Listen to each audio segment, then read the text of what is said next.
पर बैठते हैं तो बड़े बड़े दुश्मन कांप जाते हैं और हिंदू अपना सामर्थ्य जो है उस सामर्थ्य के द्वारा बड़े बड़े कार्य कर जाता है। साथियों, यहां आज जो ये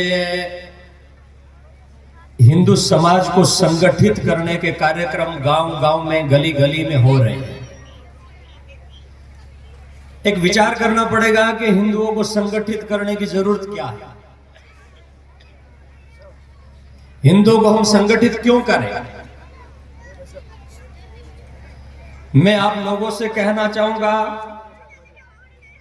कि ये हिंदुओं का जो संगठन हो रहा है, कुछ लोग इसको लेकर के शायद नैरेटिव फैला सकते हैं, लेकिन ये हिंदुओं का संगठन जो है वो न किसी को मारने के लिए है, न किसी को डराने के लिए है, न किसी को धमकाने के लिए है। ये हिंदुओं का संगठन तो इसलिए हो रहा है कि जियो और जीने दो की भावना सबसे आगे है। हमें जीना भी है और जीने भी देना है।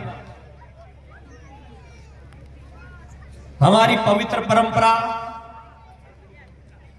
जो आज से सैकड़ों साल पहले कई धर्म चले हैं, हजारों साल पहले कई धर्म चले हैं, उन सब में सबसे पुरातन और सबसे प्राचीन संस्कृति और परंपरा ये हिंदू परंपरा है। हम सर्वे भवन्तु सुखिनः की भावना लेकर के आगे बढ़ रहे हैं। हम आज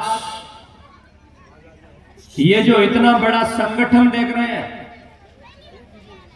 कई लोग ये कह रहे हैं कि भाई सबको साथ में बिठाना मुश्किल होगा। आज जरूर वो मखौल उड़ा रहे हैं। आज वो लोग हमारे इन कार्यक्रमों को देखकर भी कह रहे हैं कि सबको साथ में बिठाना मुश्किल होगा। ऐसे कई कई जगह पर खबर जरूर आ रही है।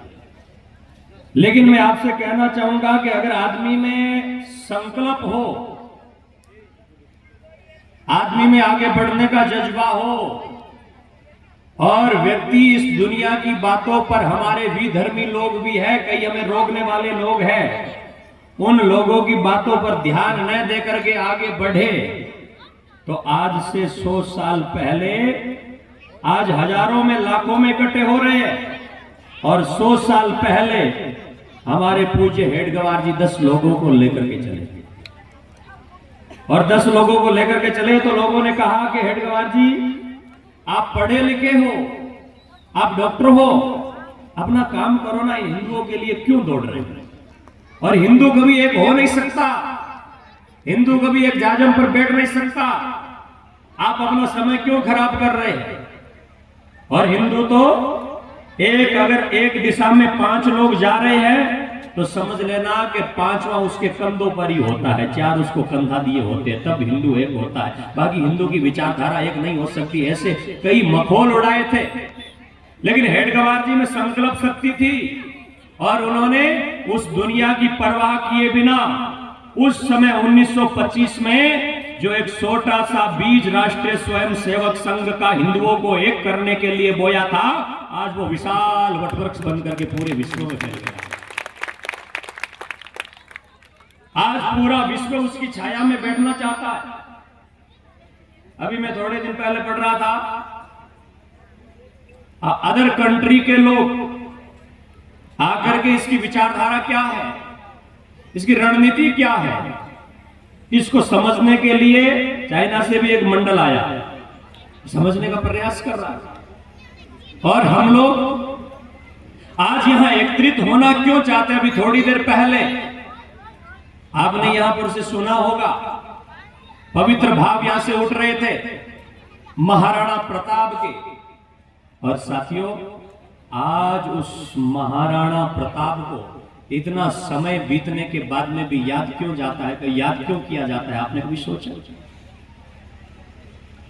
और भी बहुत लोग हुए, धन बहुतों ने कमाया, राज भी बहुतों ने किया, लेकिन महाराणा प्रताप को याद क्यों किया जाता है? महाराणा प्रताप को याद इसलिए किया जाता है कि वो महाराणा प्रताप घास की रोटी खा।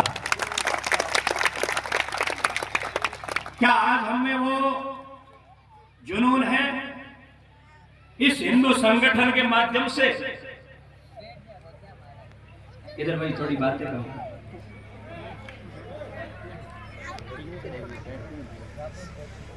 मैं समझ रहा हूं कि शायद इतना बड़ा काम बात का नहीं होगा, इससे बड़ा तो नहीं होगा। और यहां पर भाई साहब अशोक जी भी बता रहे थे